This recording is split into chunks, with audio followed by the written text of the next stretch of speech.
అత్యాస వడాపావ్ వ్యాపారి. షోలాపూర్ అనే ఒక ఊరిలో రాజు మరియు అతని భార్యకి వడాపావులమ్మే వ్యాపారం ఉండేది. అతని భార్య వడ తయారు చేస్తే రాజు అందులో పావు పెట్టి అమ్మేవాడు. అతని వ్యాపారం అంత బాగా నడవట్లేదు పాపం. ఎవరైనా అతని దగ్గరికి ఒక్కసారి వస్తే మళ్ళీ రెండోసారి వచ్చేవారు కాదు. ఇదంతా చూసి ఒకరోజు రాజు తన భార్యతో ఇలా అన్నాడు. నాకు ఇప్పుడు అర్థమైంది మన వ్యాపారం ఎందుకు నడవడం లేదో. నీకు వడ చేయడం అసలు రానే రాదు. అదేంటండి అలా అంటున్నారు? నేను వడ బాగానే చేస్తాను. నువ్వేమీ బాగా చేయట్లేదు. బాగా చేస్తే అమ్ముడుపోవాలి కదా. నాకు ఒక ఉపాయం వచ్చింది. నీకు ఉమా అక్క గుర్తుందా? మనం వాళ్ళ ఇంటికి వెళ్ళాము. ఆవిడ ఎంత బాగా వడాపావు చేసిందో, ఎంత రుచిగా ఉన్నాయో. ఆవిడని ఇక్కడికి ఎందుకు పిలవకూడదని అనుకుంటున్నాను. అలా ఆవిడకి కూడా లాభం వస్తుంది, ఇంకా మనకు కూడా వ్యాపారం పెరుగుతుంది. పాపం చాలా కష్టాల్లో ఉంది. రాజు ఊరు వెళ్ళి ఉమక్కని కలిశాడు. అప్పుడతను అన్ని విషయాలు చెప్పాడు. అది విని ఉమక్క ఇలా అంది.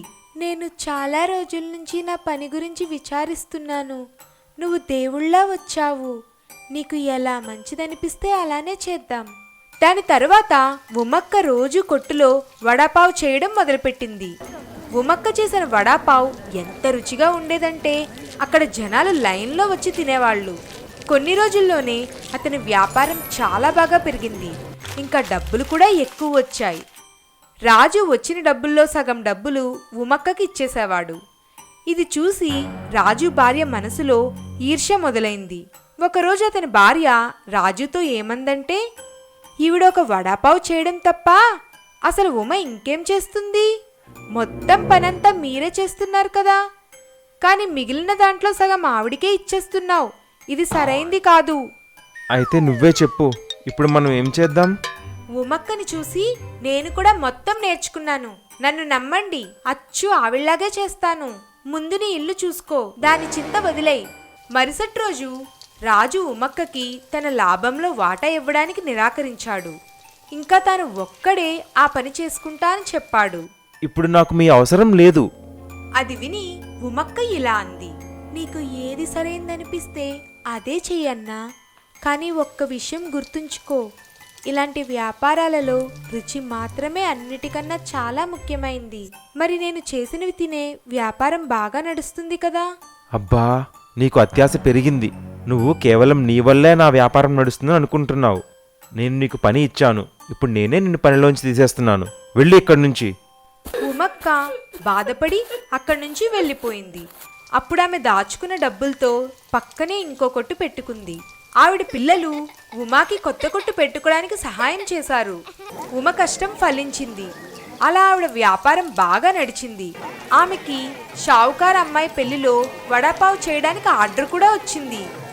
అలా రాజు వ్యాపారం అత్యాశ వల్ల పాడైపోయింది. నీతి: వ్యాపారంలో అత్యాశ పనికిరాదు. అత్యాశ పావు బజీ వ్యాపారి. ఒక ఊరిలో రంగా అనే ఒక ప్రఖ్యాతి చెందిన పావు బజీ వ్యాపారి ఉండేవాడు. అతను చాలా ఏళ్లుగా ఒకే దగ్గర బండిని పెట్టేవాడు. అతను ఎక్కడైతే బండి పెట్టేవాడో అక్కడ పొద్దున్న సాయంత్రం పావు బజీ తినేవాళ్ళు చాలా ఎక్కువ మంది ఉండేవారు. కొంతమంది అక్కడే ఉండి తింటే మరికొంతమంది పార్సల్ చేసుకుని వెళ్ళేవారు. రంగా ఇన్ని ఏళ్లుగా చాలా డబ్బులు సంపాదించాడు. కానీ ఎన్ని డబ్బులున్నా కూడా అతను చాలా పిసినారి, ఇంకా అత్యాశపరుడు కావడం వల్ల ఎప్పుడూ ఖర్చు పెట్టేవాడు కాదు. ఎప్పుడూ కూడబెట్టడానికే చూసేవాడు. అదేంటి రంగా, నీ బండి చాలా పాడైపోయింది. దీన్ని వెంటనే బాగు చేయించు, లేదా కొత్తది కొను, లేకపోతే నీ వ్యాపారం చాలా నష్టపోతుంది. అరే, ఏమైంది? నా బండికి బాగానే ఉంది కదా. నేను దీన్ని మరమ్మతు చేయించానంటే 2-3 రోజుల పని ఆపాల్సి ఉంటుంది. లేదు బాబు, లేదు, నేను నా బండిని మూసేయను. తన పొగరు, అత్యాశ ఇంకా పిసినారితనం వల్ల రంగా మరమ్మతులు చేయించలేదు, ఇంకా పని కూడా ఆపలేదు. ఒకరోజు రంగాకి ఒక పెళ్లి ఆర్డర్ వచ్చింది. అరే రంగా, నేను నీ పావుబాజీ గురించి చాలా విన్నాను. నా కూతురు పెళ్లి ఉంది. నువ్వప్పుడు పావుబాజీ యొక్క స్టాల్ పెట్టాల్సి ఉంటుంది. కానీ గుర్తుంచుకో, ఈ విరిగిపోయిన బండిని మాత్రం తీసుకురాకు. ఇదిగో అడ్వాన్స్ డబ్బులు. మిగతా ఎంత కావాలో నువ్వు రేపు వచ్చి నా దగ్గర తీసుకో. కానీ మంచి బండి బాగా అలంకరించి తీసుకురా. నాకు పెళ్లిలో ఏ లోటు ఉండకూడదు. మీరు అసలు చింతించొద్దు సేటు గారు, నేను మీ బంధువులందరినీ చాలా బాగా చూసుకుంటాను. అప్పుడు సేటు గారు వెళ్ళిపోయాక రంగా ఆలోచించాడు. భలే దొరికాడు నాకు నీతులు నేర్పించేవాడు. నా ఈ బండి ఇంకా 4 సంవత్సరాలు నడుస్తుంది. రంగా ఆర్డర్ అయితే తీసుకున్నాడు, ఇంకా డబ్బులు కూడా తీసుకున్నాడు. కానీ తన బండిని మాత్రం బాగు చేయించలేదు. మరి దానినే బాగా అలంకరించి పెళ్లికి తీసుకువెళ్ళాడు. ఎప్పుడైతే పెళ్లిలో రంగా పెళ్లివారికి పావుబజీ తినిపిస్తుండగా అప్పుడే బండి మొత్తం విరిగిపోయి కింద పడిపోయింది. అక్కడ ఇక్కడ మొత్తం సామాన్లు ఎగిరిపోయాయి. అప్పుడు అందరూ అక్కడికి వచ్చి చూసి సేటు గారిని బాగా తిట్టుకున్నారు. రంగా, నేను భయపడినట్టే అయింది కదా. నేను నీకు ముందే చెప్పాను. ఇంకా డబ్బులు కూడా ఎందుకు ఇచ్చానంటే నువ్వు కొత్త బండిని తీసుకుంటావని. కానీ నువ్వు బాగా పిసినారి ఇంకా అత్యాసపరుడివి. నా డబ్బులు నాకు తిరిగి ఇచ్చేయి. ఇక్కడ నువ్వు నా పరువు మొత్తం తీసేశావు. ఇది నీకు మంచిది కాదు. మరి అలా రంగా తన పొగరు వల్ల అత్యాస వల్ల చాలా సిగ్గుపడాల్సి వచ్చింది. ఇంకా సేటు గారికి డబ్బులు కూడా తిరిగిచ్చేశాడు. మటన్ కూర. సంజు తన తల్లిదండ్రులు మరియు చెల్లితో కలిసి చంద్రపూర్ అనే పట్టణంలో నివసించేవాడు. అతను చాలా అల్లరి చేసే అబ్బాయి. అల్లరితో పాటు అతనికి మటన్ తినడం చాలా ఇష్టం. ఒకరోజు సంజు తన అమ్మను అడిగాడు, అమ్మా ఈరోజు కూడా మటన్ కూర చేశావా? లేదు బాబూ, ఈరోజు పనీర్ కూర చేశాను. లేదు, నాకు మటన్ కావాలి. మటన్ కూర చేసే ప్లీజ్. అలా సంజు తన అమ్మను మటన్ కూర చేయమని మొండిగా పట్టుబట్టాడు. అప్పుడు వారి మాటలు విని సంజు నాన్న అక్కడికి వచ్చారు. నాన్న, మీరు అమ్మకు చెప్పండి ఈరోజు మటన్ కూర చేయమని. నాకు అదే ఇష్టం, అదే తింటాను. లేదు బాబు సంజు, నీ అమ్మ చెప్పింది కరెక్ట్. ప్రతిరోజు మటన్ తినడం మంచిది కాదు. అప్పుడప్పుడు కూరగాయలు, ఆకుకూరలు కూడా తినాలి. ఈరోజు పనీర్ కూర చేశారు కాబట్టి అది తిను. రేపు మటన్ చేస్తాం. లేదు, నాకు మటన్ కావాలి, ఇప్పుడే చేయండి. అంతలో వాళ్ళు ఇలా మాట్లాడుతుండగా అకస్మాత్తుగా గ్రామంలో ఉండే సంజు తాతయ్య అక్కడికి వచ్చారు. నాన్నగారు నమస్కారం. ఇలా అకస్మాత్తుగా ఎలా వచ్చారు? అన్నీ బాగానే ఉన్నాయా?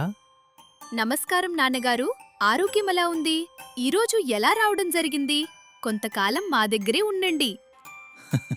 సంతోషంగా ఉండండి. నేను పట్టణానికి పంట అమ్మడానికి వచ్చాను. మీరెలా ఉన్నారో చూసి వెళ్ళాలని అనిపించింది. కానీ ఇప్పుడు ఆలస్యమైంది కాబట్టి ఈ రాత్రి మీ దగ్గరే ఉంటాను. తాతయ్య, మీరెలా ఉన్నారు? ఈ డబ్బాలో ఏముంది? నాకేం తీసుకొచ్చారు? త్వరగా చెప్పండి. నా ప్రియమైన మనోడు సంజు, ఎలా ఉన్నావు బాబూ? రా, నా దగ్గరికి రా. నీకోసం నేను ఏమీ తీసుకువచ్చానో చూడు. ఏమి తీసుకొచ్చారు? త్వరగా చెప్పండి. నేను గ్రామం నుండి నీకోసం తాజా మటన్ తీసుకువచ్చాను. ఇది తీసుకోమ్మా. ఈ మటన్తో మంచి కూర చేసి పెట్టు. వావ్ తాతయ్య, మీరు చాలా మంచివారు. నేను ఎప్పటినుంచో అమ్మని అడుగుతున్నాను. నిన్న కూడా మటన్ చేశారు, ఈరోజు కూడా మటన్ తినబోతున్నాను. చాలా ఆనందంగా ఉంది. ఇలా సంజు మటన్ కూర తినాలనే కోరిక నెరవేరింది. అతని అమ్మా నాన్న ఒకరినొకరు చూసుకుంటూ ఉండిపోయారు. అందుకే అంటారు, పిల్లల్లో దేవుడుంటాడు. వారు నిజమైన మనసుతో ఏదైనా కోరితే అది తప్పకుండా నెరవేరుతుంది. సీత పానీపూరి విజయం. అయ్యా, వినండి ఒక కథ. మన ఊర్లాగే ఉన్న ఓ చిన్న గ్రామం కథ. ఊరి మూలలో మట్టి రోడ్డు పక్కన ఒక చిన్న బండి ఉండేది. ఆ బండిపై దొరికేది అచ్చం నోరూరించే చటపటి పానీపూరి. ఆ బండిని నడిపేది మన సీత. వయసు 30 ఏళ్ళు. కానీ బాధ్యతలు మాత్రం అంతకంటే ఎక్కువ. భర్త ఏళ్ల క్రితమే చనిపోయాడు. ఇంటి మొత్తం భారం ఒక్క సీత భుజాల మీదే. కానీ ఆమె ధైర్యం చూడాలి. ప్రతి ఉదయం సూర్యుడు ఉదయించేలోపే లేస్తుంది. పిండి కలుపుతుంది, ఆలుగడ్డలు మరిగిస్తుంది, తన చేతులతోనే తయారు చేస్తుంది. ఆ ప్రత్యేకమైన పుల్లటి తీపి నీరు, అలాంటి రుచి ఒకసారి తింటే మళ్ళీ మళ్ళీ రావాలనిపిస్తుంది. కొద్ది కొద్దిగా మొత్తం ఊరిలో పేరు వచ్చింది, సీతాపానీపూరి. కానీ జీవితం అంత సులభం కాదు కదా. ఒకరోజు ఊరిలోకి కొత్త బండి వచ్చింది. పెద్దగా లైట్లు మెరుస్తూ మ్యూజిక్తో తక్కువ ధరలో పానీపూరి. జనం అందరూ అటు వెళ్లడం మొదలుపెట్టారు. ఇప్పుడు సీత బండికి జనం తగ్గిపోయారు. ఒకరోజు పక్కింటి అమ్మాయి అంది, సీత, నువ్వు తక్కువ కమ్ము, లేకపోతే కస్టమర్లు పోతారు. నేను నా రుచి నిజాయితీతో రాజీ పడను. అలా ఆమె తన పనిలోనే నిమగ్నమై ఉంది. శుభ్రత, మంచి పదార్థాలు, ప్రతి కస్టమర్కి గౌరవం. కొన్ని రోజులు గడిచాయి. జనాలకు తేడా అర్థమైంది. కొత్త బండిలో పానీపూరి చవకగా ఉంది, కానీ శుభ్రత లేదు. చాలామంది అనారోగ్యానికి గురయ్యారు. అప్పుడు ఒక్కొక్కరుగా మళ్లీ సీత దగ్గరకు రావడం మొదలుపెట్టారు. సీతాక్క, మీ రుచి ఎక్కడా దొరకదు. చూస్తుండగానే సీత బండి మళ్లీ నిండిపోయింది. ఇంకా ఎక్కువగా. సీత కళ్ళలో ఆనందం, కన్నీళ్లు. ఎందుకంటే ఆమెకి తెలుసు, నిజాయితీ, కష్టం ఎప్పుడూ ఓడిపోవు. నీతి: అయ్యా, చూపు కోసం చేసే మెరుపు ఎక్కువ రోజులు నిలవదు, కాని నిజమైన కష్టం, నిజాయితీ మాత్రం ఎప్పటికీ గెలుస్తాయి. బ్యాంబూ కర్రీ, రుచి మరియు మనుషుల పాఠం. ఈశాన్య భారతదేశంలోని ఒక చిన్న గ్రామం హరియాపానీలో ప్రజల జీవితం ప్రకృతితో కలిసి మిళితమై ఉండేది.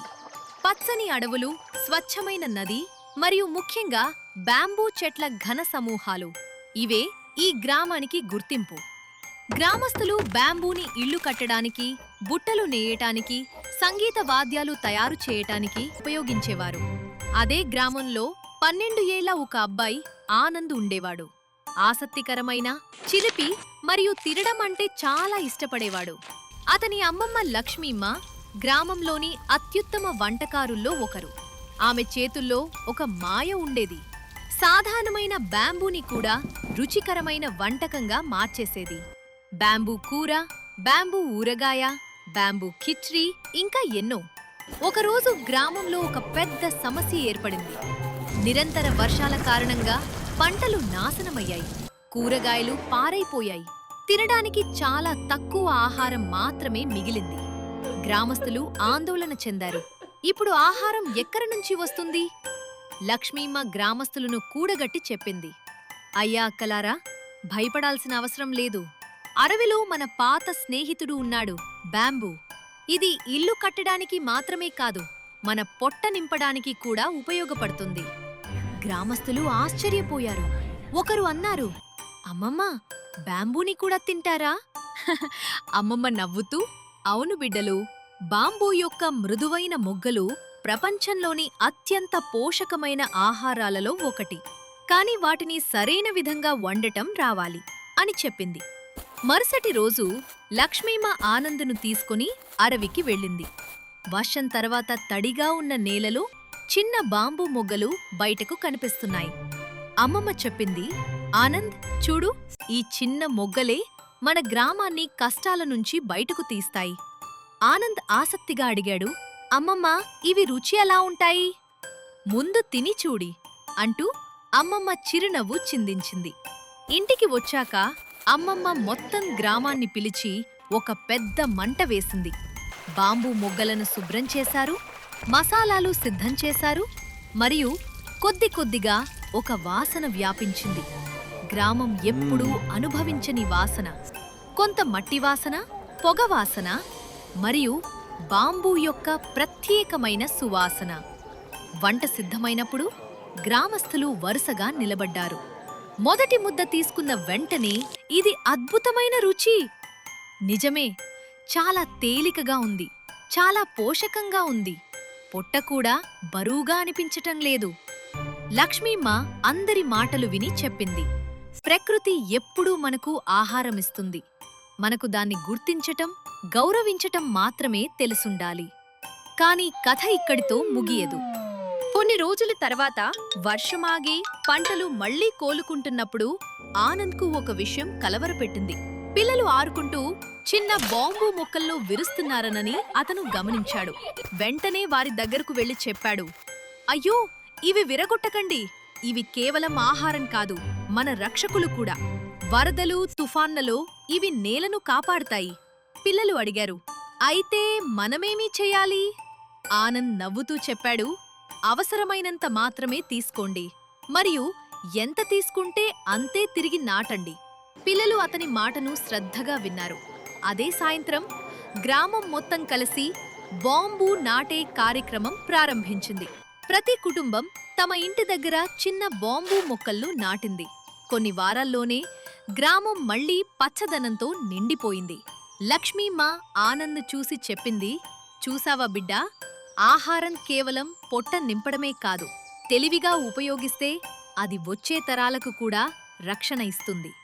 ఆనంద్ గర్వంగా చెప్పాడు, అమ్మమ్మ, ఇప్పుడు నాకు అర్థమైంది. బాంబు కేవలం అడవిలో పెరిగే మొక్క కాదు, మన స్నేహితుడు. ఆ రోజు నుంచి గ్రామస్తులు బాంబుని సాధారణమైన వస్తువుగా కాకుండా ప్రకృతి ఇచ్చిన ఒక వరంగా గౌరవించడం ప్రారంభించారు. హరియాపానీ గ్రామం ఒక ఆదర్శంగా మారింది. ఆహారం మరియు ప్రకృతి కలిసి జీవించడం నేర్పే గ్రామంగా.